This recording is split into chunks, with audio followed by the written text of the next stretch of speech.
Welcome to our channel. Today we how to activate Coursera for Business to monetize learning content. Easy tutorial step by step clearly. To activate Coursera for Business, start by visiting the Coursera for Business website. Look for the Get Started or Contact Sales button on the homepage.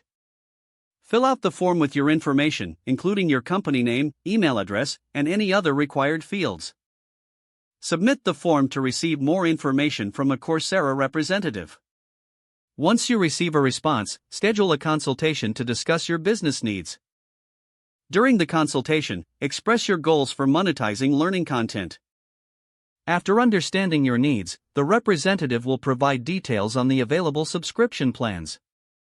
Choose the plan that best fits your organization's objectives and budget. After selecting a plan, complete the purchase process by providing the necessary payment details. Once your subscription is confirmed, log into your Coursera for Business account. Explore the platform's features and tools designed for content creation and monetization. Begin uploading your own learning content or curating existing courses that align with your business goals. Make sure to utilize the customization options to tailor the learning experience for your users.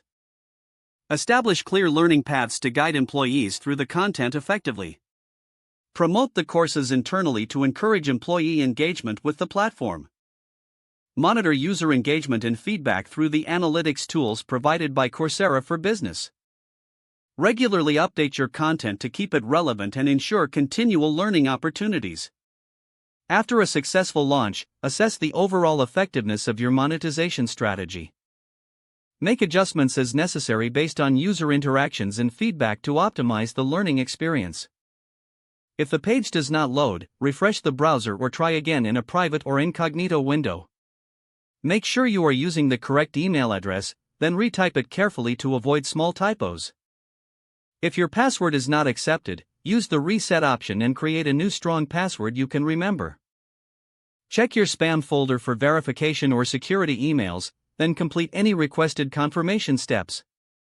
Enable two-factor authentication if available to improve account security and reduce unauthorized access risk. After signing in, review your profile details so your contact information and settings are accurate and current. If you see an error message, note it down and try again after restarting your device and internet connection. Log out when you finish, especially on shared devices, to keep your account and payment information secure. If the page does not load, refresh the browser or try again in a private or incognito window. Don't forget to like this video and subscribe to our channel for more step-by-step tech guides.